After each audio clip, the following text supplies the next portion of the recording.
Hey, Brooke, how are you today? I'm awesome. How are you? Very good, thank you.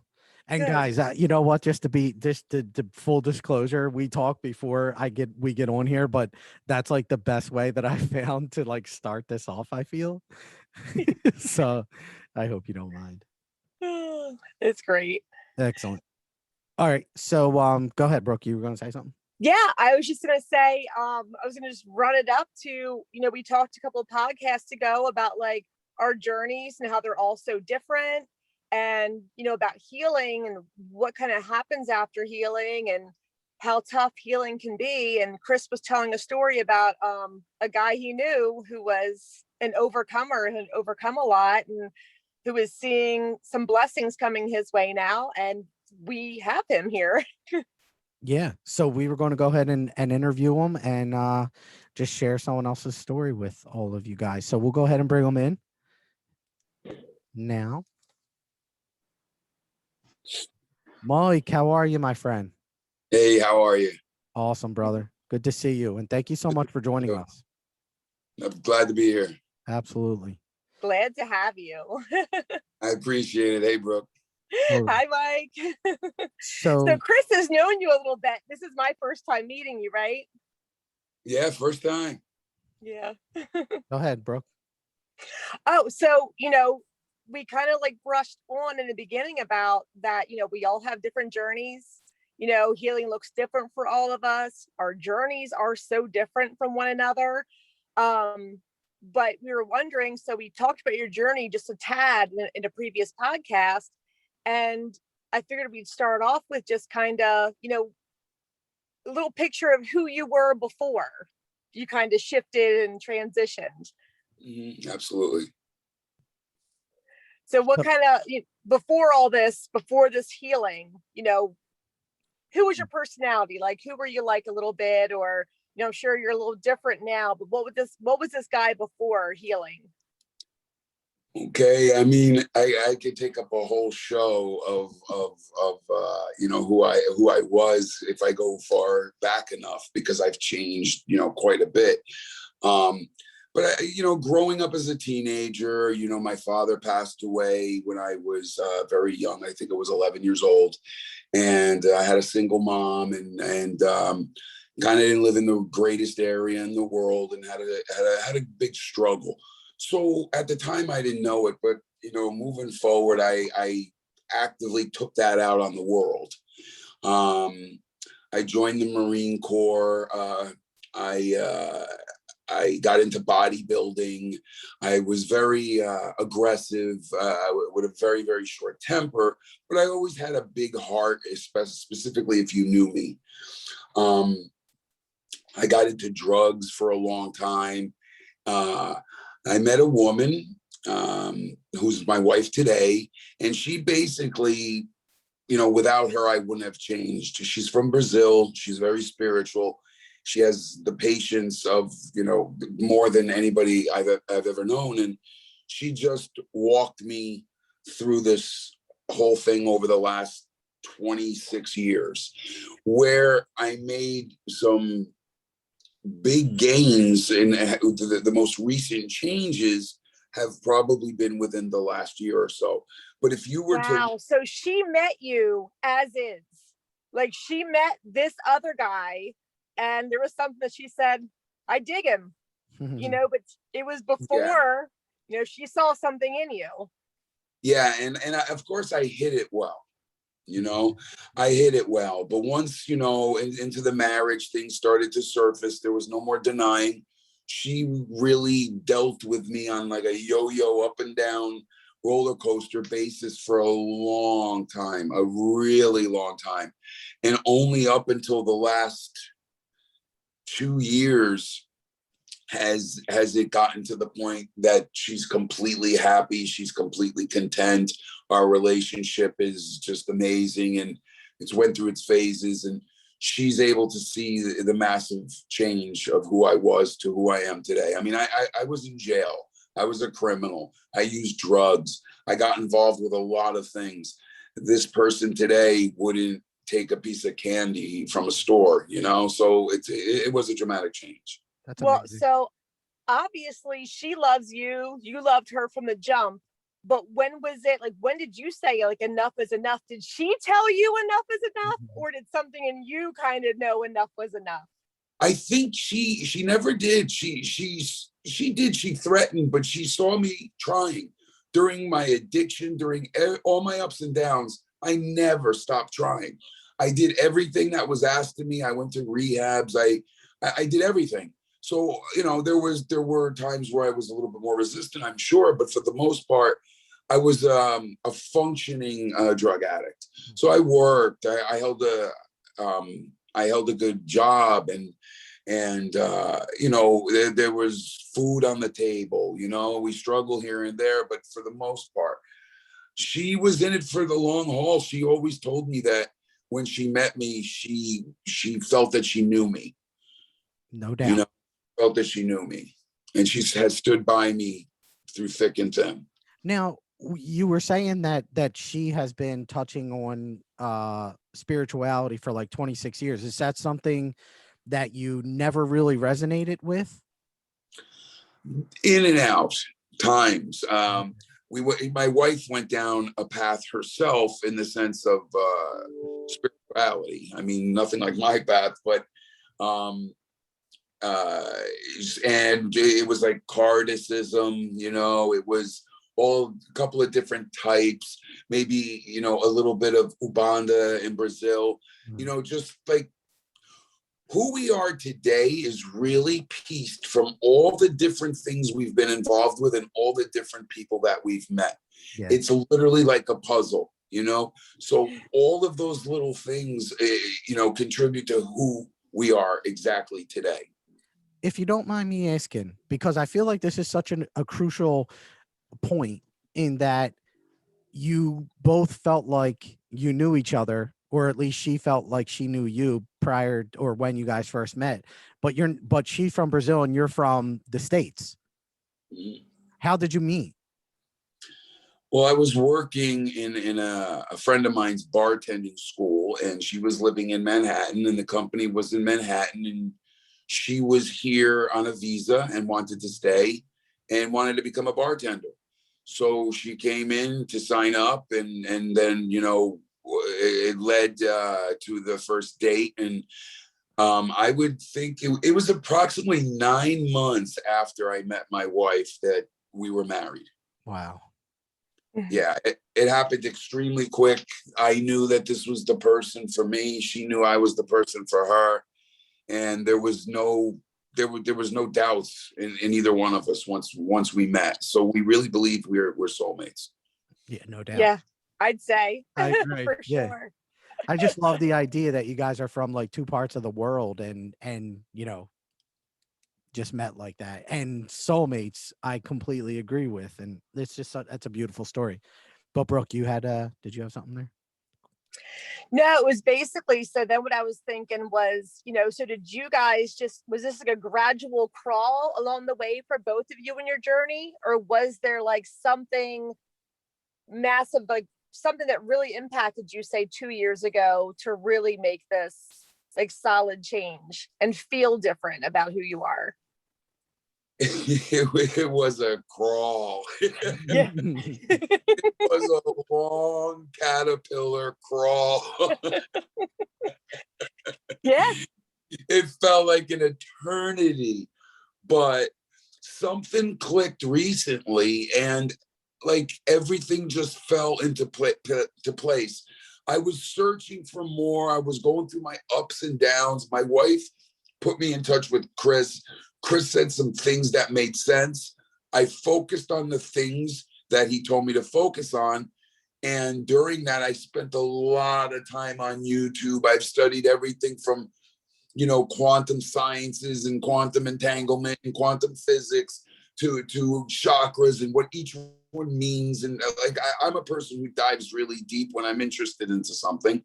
And since, the pandemic, I've had some free time.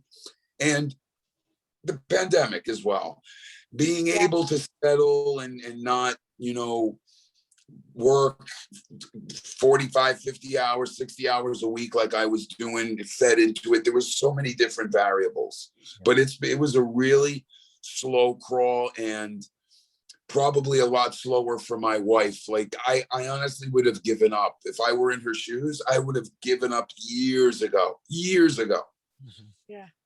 But Yeah. a true testament to that soulmate type of mentality and feeling that she had, because soulmates are not just a mental thought. It's absolutely a feeling, like you just know something is special here, or something larger is possible. Yeah, you know that you can't really live without the other person. Absolutely. And I honestly thought she was insane. Honestly. I mean there was no anything between us in the sense of other relationships or anything like that. It was just, I was a person that was pulled down with drug addiction, who was constantly trying to stay afloat, and most people would have gotten tired of it and have given up. Mhm. She just never was ever a thought. And the devotion I saw through her kind of cleared up a lot of things in my life prior to her, that I wasn't accustomed to being loved that way. I didn't know it was possible. Gotcha. So for me it was a big like I didn't imagine there would be somebody in the world who would stick by you like that. So she was doing it for I'm sorry, Brooke, were you going to say something? No. No, I was just going to say, like we got the past and we don't want to spend too much time there because Mhm. we've moved from there now, it's like now we're in a whole different place. I'm okay with it though. I'm okay with it. Yeah. No, I love it because I think it's so inspiring for so many, because a lot of the kids I work with who are around that 11, 12-year-old age, and I see this magic in them. A lot of them are having issues right now, and some of the teachers have issues with them, but like I see this magic in them, and I know that their journey is going to take them somewhere. So it's inspiring to hear, your story. But we've also heard that you were battling an illness. And are you still battling illness? I am. Prior to my prostate cancer diagnosis, I was already on the correct path. I was there already. I had been meditating a long time. I was doing all the things that I should be doing. And the news of it is, of course, we're human, and it pulled me down for a little bit, but we're all on top of it. We're all positive. It's more like it's a nuisance more than anything else. Mm-hmm. I don't know if I would have heard that a couple years, Brooke. If I would have heard the news a couple years ago, I'm 100% sure the reaction I would have gotten worse, because I had no foundation. My foundation was really broken. As a matter of fact, I'm sorry, I kind of skipped this. My son, he was diagnosed with a heart disorder a couple of years ago. And like I said, there's many different variables. So he's okay today, but what we went through as a very close family, which we've always been, was all part of the little pieces of trauma in my life that allowed me to evolve to where I am today. Because without that trauma, I wouldn't have been able to do it. It's a great point, because we all have it, and sometimes we dwell on it. And it was what now, obvious. I would assume you stopped focusing on the drama and started to focus on what to start to build yourself up and that positivity. Well, excuse me, I've always tried to focus on other things. I'm a sales manager. I'm a very busy father. I work as a carpenter. I play the drums. I'm in the garden. I hike. I'm a bicyclist. I go to the gym. I do like a million things, but I did a million of these things and never felt that I was 1000%. I put my focus on each one. What allowed me to do that was finally understanding how to meditate. I've tried my whole life how to meditate. And then one day somebody said something to me, and I applied it, and all of a sudden I was able to meditate, having no idea what to expect. Like when I really look back, I thought, why was I meditating? Like, what was I looking to get? But what made me want to continue to do it was just to have your mind relax for some part of my busy day. That's what made me do it. That's what kept me coming. Then I just started noticing life getting better, like all around better, like in everywhere I turn better. And I wasn't feeling that heaviness anymore. And I just started to transform right in front of my eyes. And my wife kept saying, like, you've changed so much. I've never seen anybody, change this way before. It's an incredible thing. It's all about like my belief system. When I believe in something wholeheartedly, like I mentioned before, I really, really dive deep into it. So that's what I did with meditation. That brought me to other things. It brought me to other places like the chakras and the quantum sciences, and as all these things mixed together, my belief system grew more. And then better things started happening. I won't get into that because I know you're going to want to ask me. But no, I got you, because once you go down that rabbit hole, there's no going back. Once you see, you can't unsee it. Yep. It doesn't mean life is always going to be simple from here on out. It doesn't mean it's going to be smooth, because as long as we're here, we're on this journey. Yep. And we're always going to have obstacles to overcome. But man, it's like, yeah, you can't go back once you've been there, huh? No way. Yeah. No way. I've gotten a taste of this world where things work. My reality is nice, and I'll never want to put myself in that situation again. And I know it's the secret of it is, the basic fundamental things like the chakras, and, just keep moving forward with that. Question for you. You said that somebody gave you a tip about a meditation key, something that just clicked in you. Would you mind sharing what that tip was? Yeah, it's kind of a real simple one, as I'm assuming a lot of them are. So like the average person tries to meditate by just kind of chasing their thoughts away, or just trying to think of nothing. I never understood, how do you think of nothing? But when people explain me how to meditate, that's what they said I had to do. I had to think of nothing. And my mind, like if you knew the old me, you would understand how impossible that was, because I was going 1,000 miles an hour 24/7. So I think it all started when I downloaded some app and listened to the guided meditation, and the person had me focusing on just my breathing.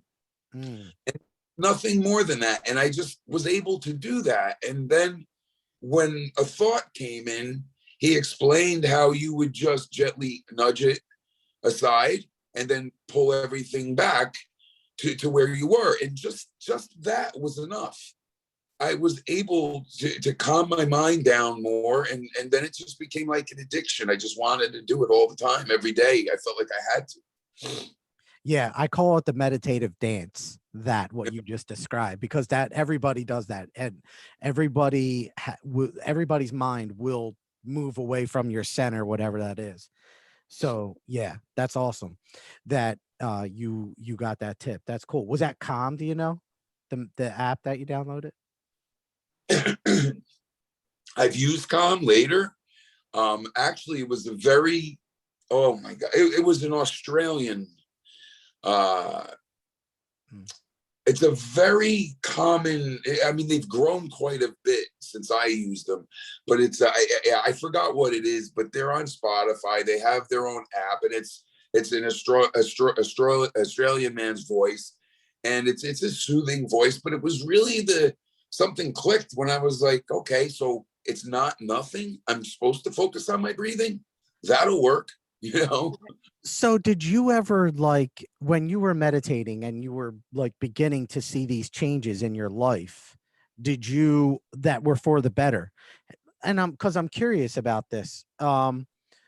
Did you ever focus on happiness, or like building and cultivating happiness inside of you, or love, or was it just the being centered in your mind?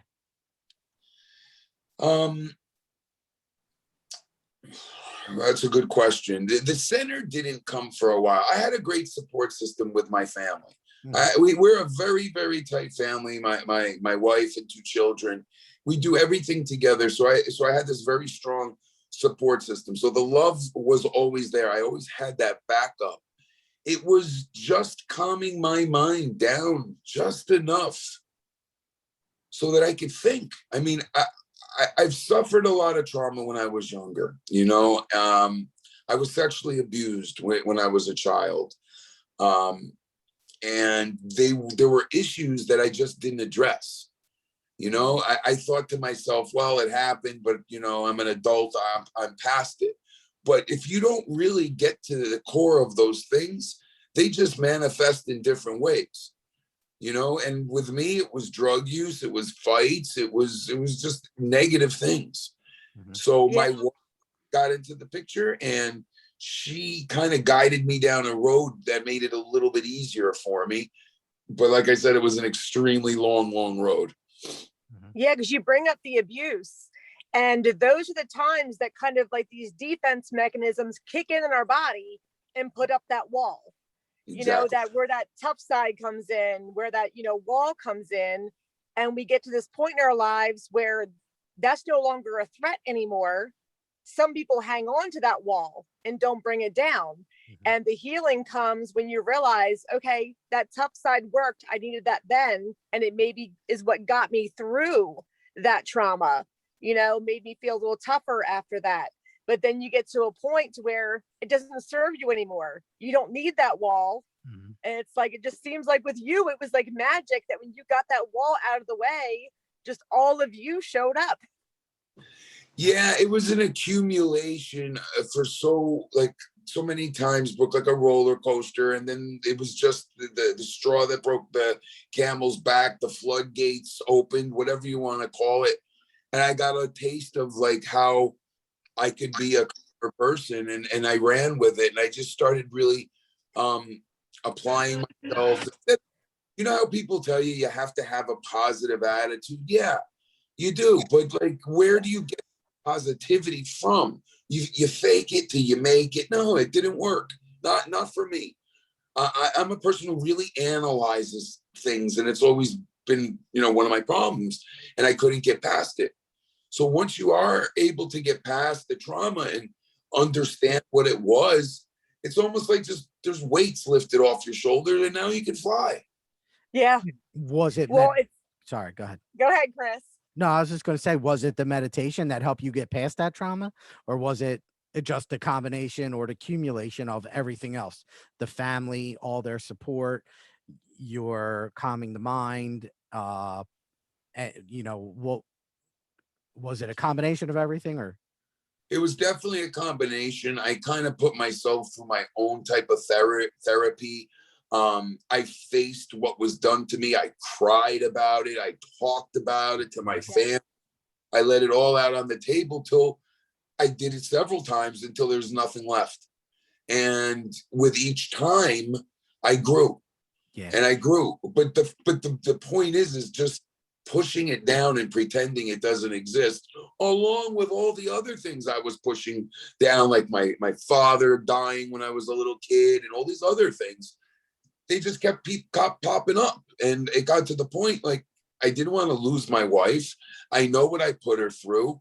It's time to apply myself even more than I have over these years to get past it all. And there was just a gift waiting for me on the other side. Like the old Mike is like, I joke, I say, I buried him in the backyard myself. He's just gone. He's just not here anymore. So it's very strange. My heart just filled up so much when you were talking about crying and letting it all out, because that's something in this world. It seems to be harder for men, who have gone through abuse, because, we're told, you don't cry, you don't this, you don't that. And my thing is that crying is so healing, and you're letting so much out of you. And just to hear the support system you have, that you were supported by people who allowed you to talk, and that you even got to a point where you can talk, because women, I think it's easier for them to talk about this stuff. I know men sometimes go to their grave never letting this out. Absolutely. And just the fact that you were able to get this out and talk about it is just amazing in itself. It is, for some reason, I was somebody who was born into this world without caring much about things that a lot of other people cared about. Like I wasn't, I understand that we've had this persona that you got to be macho and all that stuff, but back then I just never was, I was a Marine that was trying, but I was somebody who would probably, get into a fight very quickly with somebody and usually win. I was very, I was a combination of things, but the pain was so strong. I mean, how many people can you beat up? How many things can you do? The pain was there that I kind of had no choice. I had to face what was done and live through that.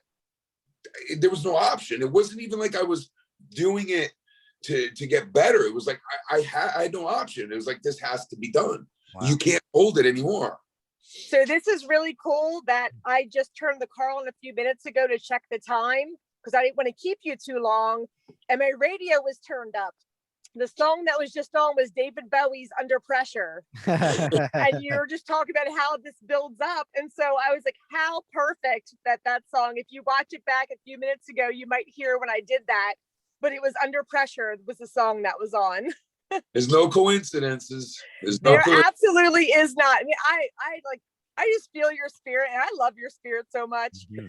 What is it like? What is the beauty that you're seeing in the world or in your life now that you did not see before? Whoa, wow. Everything, like every single thing. I can take a walk in a park and I'm like a 2-year-old. I'm fascinated. I'm chasing butterflies. I'm very empathetic now. And I feel everything kind of too much, to be honest with you. Yeah. But they said it's just like a period. But I'm feeling everything. And to get back to your question, the beauty is I've discovered I actually might like people. Yes. That was kind of mind blowing for me. I got to get my husband to that place. Yeah, well, it's possible. I'm living through it. But everything, like I've gotten joy. I have joy in anything, in everything. It's insane. Like food, a flower, a bug, a car, my wife, her hair, her shoes. Like it's just crazy. I'm living another life. Yeah, I really am. It's just weird. And you've told me about some of the experiences that you've had over the past year. I would love it if you could share a few, because some of them are just mind-blowingly, amazingly beautiful. And I just feel like there's such a testament to some of the stuff that you start to notice when you go through the healing process that you are going through and have gone through already. Well, one of the things I put out there to the universe is I didn't want conflicts with people anymore. I didn't want to go to a store and be stressed. I didn't want to argue with people. I didn't want to ever argue with people again. And I meditated on it and I meditated on it and I meditated on it. And then guess what? It just happened. So what I realized, and I really got to start writing this stuff down because I'm starting to forget how many of it's daily. It's daily. Mm-hmm. I noticed that people were willing to move mountains for me, like literally move mountains, like strangers. People like would look at me as if I was glowing. They would. I went to get an area. I'll give you one story that just popped into my head. And Chris, I don't even think I told you this one. Okay. I went to get a haircut, and I don't know. That was about a month ago. Guy working there was this really big guy. He's probably my age, but like very masculine, a really big guy. And I looked at his reviews and I saw he had a lot of issues according to those reviews, but I'm not judging. So I called him up and I asked for a haircut. And immediately when we get there, he started talking about the reviews. He brought it up. And he goes, well, what made you come in here? I said, well, you're close And I never met you, so I can't judge, what other people are saying. I'll judge it after this experience. Well, me and this guy hit it off. That he ended up, he told me that I was going to come into his life today, that somebody was going to come into his life with a very strong presence, and he then prayed over me.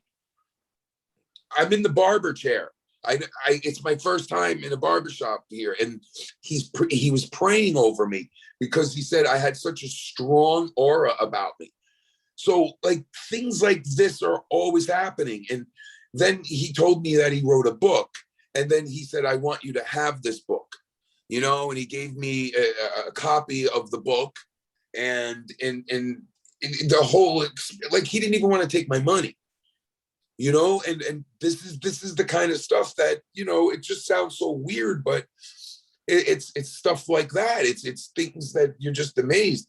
I went to my mechanic because I thought, I saw that I had a leak, a nail in my tire. I saw it. I'm positive that I saw it. So I brought it to the mechanic. He stopped what he was doing on a Monday morning. The guys closed on the weekend, and there had to be, I don't know, 10 cars in there and at least 6 or 7 people. I walked in, he came to the counter as soon as he saw me. I don't know him from Adam. And he said, can I help you? And I said, I have a leak in my tire, but you look really busy. Maybe I can come back at another time because it's, it's a nail, it's inside, it's just leaking very slowly. He said, no, I can take you right now. He just stopped what he was doing. He took the keys from me. He drove it inside. And he just went crazy trying to find this leak, like really crazy though, not, casually. He was really searching, like he really wanted to find it. And then he came to me apologizing that he couldn't find it instead of like, you don't have one. He didn't say like, you don't have a leak. He apologized that he couldn't find it. So he took the tires off the rims. And then he saw that there was a little tiny crack in the rim. So he fixed it. Now we're going on about an hour and 15 minutes now. He fixed it. He sanded. There's sparks in the air. He fixes everything. He drives it outside. He brings it it walks into the front of the store, and he's all smiling. He gives me the keys. He goes, there you go, all done. I'm like, okay, what's the bill? He goes, no, nothing for you. What? I go, what do you mean nothing for me? He goes, no, I'm not taking your money. I said, are you kidding me? Like, what do you mean? He's like, nope, go ahead, goodbye. And I was just like, yeah. So it's these things all the time. I can tell you so many of them. It's and people going out of their way. And one of the things that I've been into is trying to really create my reality. And I've been testing it in different ways. This is just a little bit off from what you had mentioned, you had asked. And another story is that I visualized winning the pick 3 just to prove to my wife. And I literally did it with intentions. I didn't choose a number. It was a random number. And I imagined every step of the way from purchasing the ticket to winning the ticket. I'm talking the smells, every step of the way to the store. It took a while. I bought the ticket. I came home and I said to my wife, I'm going to check the app in my phone at 1:20, and you're going to see these numbers come out, and I'm going to tell you that I won. And then we meditated on that. And the exact thing happened. Like exact. Oh my God. But not just exact, like these are almost like deja vus, it's not like like it just happens. It's so strange. You know what? After meeting you, this is not strange. Before I met you, Mike, and we went into this podcast, I was thinking, like, 'cause I know that you're going through illness. I know that, and I was like, during this podcast, I'm going to send him like so much love and healing is what I was saying to myself. But now that I meet you and I see your spirit and I see your light, I feel like I've received healing from you just from, I mean, from hearing your voice, from hearing your story. Like Thank I feel your light. So it's no doubt the people that you're seeing on a daily basis, there's no hiding that light. Exactly. There's no hiding it. I, It's and I'm all so over grateful. you. I'm so grateful for what you said, and it honestly, it hits me so hard emotionally. You know, it actually brings tears to my eyes. Wow. It really. I mean, I've been feeling you this whole time. I just like, you are such a light, and I am so glad that you have made this journey and where you're at now. And I know that everywhere you go, you are touching people. Yeah, so much. Thank you. I really feel your words are so important to me because I've heard such the opposite. Literally complete opposite most of my life. And I never imagined I could be this person. Never. Yeah. Man, you nailed it. Like, you nailed it. I mean, Thank you. well, the healing energy that you've put into this world is tremendous. And the universe is simply saying, thank you, my friend. Thank you. I think so. I think you're exactly right. It I mean, I feels don't like know if Chris ever told you, but my saying is heal yourself, heal the world. Exactly. And it's like the I've best thing you heard could it. have done for this universe is the work that you did on yourself to heal. And now you're touching so many people. It's like I'm starting to understand that it was work, but it just, I just thought it was a difficult life. What happened is, I think, I was really resistant. I just never gave up on anything. I just kept trying and trying, and I learned so much in my lifetime.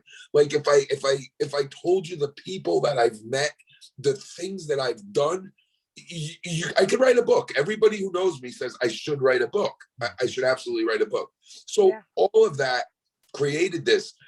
I just didn't feel good about it up until like recently. All of a sudden, the whole world opened up to me, and I'm just walking on air all the time. Well, I feel like you opened up to the world, and the world is responded to that. Yeah. That's amazing. It Yo, should. okay. So Mike, oh, did I cut you off? I'm sorry. Did you? No. Oh, so when all's said and done, with everyone out there that's listening to you and your amazing, incredible story, like what is some advice that you could give to someone that's maybe going through this process still, or he hasn't even touched it yet, but is looking for that I don't know, that something to start that journey of going inward? Like what's something that you can tell some share some wisdom with somebody? I hope I'm not putting you on the spot. Not at all. One of the things that I feel that really helped me is my open-mindedness to things. I always had an open mind. I was willing to listen to anybody. I will listen to a 3-year-old child. I believe I can learn from anything and anybody. Mm-hmm. And I was very naturally curious. So you got to ask questions. You got to be curious, and you got to not give up. You just can't give up. No matter how many times you fail, you don't look at them as failures. They're just steps to get you to where, you want to be. And out of nowhere, it'll just happen. It's not like a lot. I mean, I imagine this would be like a progress, which it was. But when it really happened, it just, a switch went off, and the old me's gone. So that should be the goal for people who are unhappy who they are. Also, you got to get honest, because if your foundation is broken in any way, shape, or form, you have zero to build on. A building doesn't, stand with broken foundation. Nothing does. So if you don't get to the root of the problem and listen to the advice of people like you, I mean, the advice you gave me, I really took it to heart. Like, I jumped off of the bridge with it, and I just did it because it felt so sincere. So if I was a closed-minded person, I wouldn't have taken that advice. So like, open-mindedness is huge for me. You got to be willing to listen to anybody and focus on your foundation. Don't lie to yourself. It's really fundamental. Yeah, I think that honesty is the key. I always tell people, I'm like, I can't help you if you don't give me 100% of your junk. Yeah. If you're hiding something or not being honest with yourself, nobody else knows how to help you. Mm. You got No, to put that junk out there. you have to. It's hard. It hurts, but you have to, or you'll That's another never. thing we always say is how painful healing is. Ooh, That process in the middle where you have to get it out before you can let go of it. And that part there is the part that hurts the most, is why people keep themselves from getting to that point. They don't want to feel it. yeah, and they self-medicate with drugs and alcohol, and that just makes it manifest in other directions, in other ways. And I couldn't see any of that for a long time. And it's good to be part of the world. It really is. It feels good. I am so happy you're part of the world. I'm sorry. Go ahead, Chris. No. I was just going to say, like, after you started this healing journey, like when that click finally made, and I'm sorry, we're going to end, in a second here. I apologize. But how long did that take you to, like, from when you said, okay, I got to start really doing something, to now where you're at? It was 2 Well, years. I really had to do something 20 years ago, but when it got to the point where I was just so unhappy and fed up with everything, from my job to just everything, even my marriage, for a while there. I would say about 4 years ago, I just really started working on me. I lost weight. I stopped thinking the way I did. I opened my mind up more than it was. I stayed curious. I did things that I didn't think I would ever do. I showed interest in things when normally I wouldn't have. I just kind of went in the opposite direction. Didn't take no for an answer. I just kept plugging along. And I mean, I wish I could tell you what it is that made me just keep going, but I couldn't put my finger on it. I really couldn't. I just never gave up at anything ever, and I think that was a big part of it. And it got me here, because if I did give up, I wouldn't be here. Indeed. God, Brooke, if you have, did we? I was just saying, like, dude, I don't get mushy often, but man, like, Mike, it is like blessed me to meet you. Like, same about you guys. I this is the time listening to you. I listen to this podcast. Nice, thank Thank you. you. Yeah. I listen. I meditate to the podcast. I listen to you guys all the time when I'm on my bicycle. So yeah, it's great. I mean, you're part of this story too. That's so awesome. Yeah, I mean, the words that you guys said helped me push forward as I was listening to you, and my wife was listening to you before I was listening to you, and of course she would tell me. So you're just a bigger part to me. Believe me, you guys really. Well, we love you, Mike, for sure. I love you too. I love you too. Thanks, brother. A lot. I'm gonna miss him. I'm gonna miss you. Mike's awesome. I feel like we're gonna have you in my life somehow. Mike, I'll come on anytime you like. I appreciate that. Yeah, Mike's You awesome. did me, Chris. You really you did a lot. You gave me some advice. I took it really to heart, and I applied myself. But you pushed me to focus on something, and you knew things. You knew about my prostate, I believe. Mm-hmm. You knew before I did. You knew something was up. And like a lot of people, I think they might think that no, he's gotten cancer, he sees things different, but this started way before that, and it started.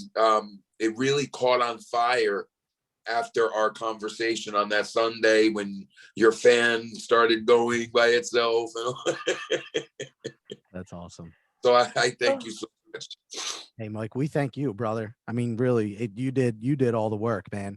And that is what matters. And I'm so grateful to have you in my life and to have you join us today. So thank you. Happy to be here. Thanks, brother. All right, brother. We will talk to you soon. All right. I appreciate it very much. You coming on and sharing your story and your time. Oh, I was happy to do it. I was very happy to do it. Thank you guys for your time. Brooke, nice meeting you. Hope we talk again soon. Yes, nice meeting you. All righty. Take care, guys. You too, You brother. too. See ya. All right. Bye-bye. Bye. Yeah, so that is our buddy Mike. He's awesome. Oh my God. Like, I couldn't even begin to fathom how amazing this man is. You know, I mean, you just feel his light, you feel his love, you feel his spirit. I mean, that is just amazing. And just, I'm happy to know that somebody like him is out there in another part of this, world. Yep. And to everybody out there, we wanted to share, Brooke and I wanted to share Mike's story with you guys. One, because it's amazing. Yeah. It's absolutely amazing, but hopefully it inspires you to keep going or to start, that journey inward so that you can begin whatever healing process that you need. Because at the other end of that rainbow is exactly the type of stuff that Mike's talking about, that happiness and just the new person that he is. So Yeah. I mean, I just feel like I received so much healing from him. I feel so healed just hearing him. we all have, I think. Yeah. Because he has put so much healing energy into this world. Yeah, there's no, in my mind, we all have for sure. Yeah. Hmm. Amazing. Yeah. So thank you. I'm not going to channel today, if that's okay. That's fine. Mike did all the channeling. Yeah. I'd say, I mean, like I said, spirit definitely came through him because I mean, I feel like I felt him the whole time, Yep. And I don't have anything to even relate to that. Hmm. Like I said, I've had a semi-charmed life. Like there's nothing in me that can even relate to the pain he's going through, but somehow the whole time I just felt him in my heart, So yeah, so happy I got to meet him. Yeah. Yeah. I'm going to have a great rest of my evening now. Well, thank you, Brooke. Appreciate that too. Thank you. You're welcome. Thank Mike. Definitely. And thank you all too for tuning in and listening and all. Appreciate you very much, all of you. Thank you. Thank you. You're welcome. Take care. Talk to you all soon.